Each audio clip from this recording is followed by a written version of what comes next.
আমরা বাঙালি, আমরা একেক দিন একেক রকমের মিষ্টান্ন খাবার খাবো, একেক রেসিপিতে খাবো, এটাই স্বাভাবিক। আসসালামু আলাইকুম সবাইকে, কেমন আছেন সবাই? নতুন আরও একটি ব্লগ নিয়ে চলে আসলাম।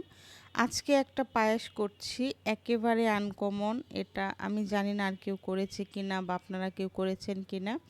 যাই হোক, কথা বলতে বলতে আমি দুধ অনেকটা সময় জাল করে নিয়েছি এবং এই দুধে আমি আধা কাপ পরিমাণ সাবু ভিজিয়ে রেখে সেটাকে দিয়ে দিলাম। সাবুদানাটা আগে ভিজিয়ে রেখেছিলাম ধুয়ে। আর এটা যখন একটু ফুটে উঠবে তখন আমি দিয়ে দিব এখানে আরও কিছু উপকরণ। আর আজকে আমি একটু আলাদাভাবে এই পায়েসটা করছি। বেবি যেহেতু সবজি খেতে চায় না, নর্মালি আমি পোলার চালের পায়েসের মধ্যে গাজর দিই। আজকে আমি গাজরের সাথে অ্যাড করছি লাউ কুচি। লাউ আমি গ্রেট করে নিয়েছি, গাজরও গ্রেট করে নিয়েছি।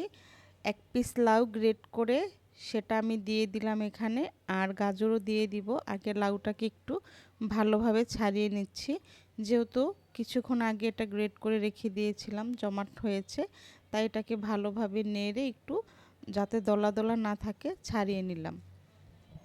আর এই পায়েসটা ছোট বড় সবারই অনেক পছন্দ হবে, বিশেষ করে বাচ্চারা যারা সবজি খেতে চায় না তাদের জন্য তো এটা হচ্ছে একেবারে অনবদ্য। আর আমি যেটা করি ফাঁকিবাজি, সেটা হচ্ছে পায়েসের মধ্যে আমি এরকম অনেক কিছু অ্যাড করি, যেমন কখনো ফুলকপি, কখনো বাঁধাকপি, যেহেতু সেই সবজি খায় না। গাজরটা দেখলে খায়, বাট অন্য সবজি খায় না।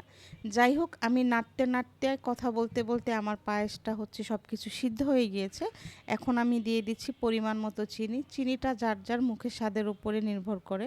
কেউ অনেক বেশি মিষ্টি খায়, কেউ মিডিয়াম খায়। তো আমি এখানে খুব বেশি মিষ্টি করছি না, কারণ অতিরিক্ত মিষ্টি হয়ে গেলে ধ্রুব খাবে না। মূলত এটা ধ্রুবর জন্যই বানানো।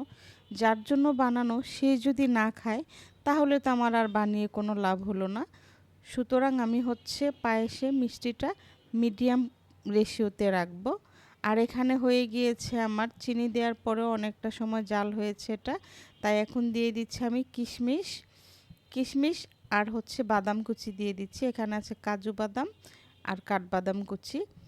এটা একটু পরিমাণে কম দিচ্ছি, ধ্রুবর আবার মুখে যদি বাদাম লাগে তাহলেও সে মুখ থেকে ফেলে দেয়, তাকে নিয়ে আমি মহা যন্ত্রণায় থাকি।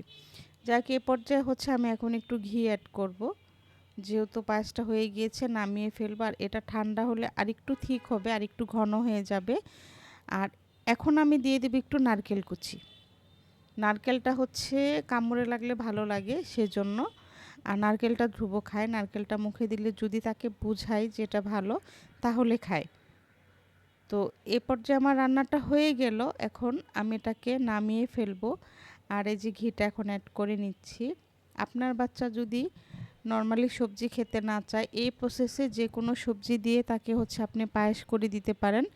তখন সে চোখ বন্ধ করে খেয়ে ফেলবে, আর কোনো কাহিনী করবে না। বাচ্চারা তো খাবার নিয়ে এত যন্ত্রণা দেয়, তাদের খাওয়ানো আর এভারেস্ট জয় করা আমার কাছে এক সমান মনে হয়।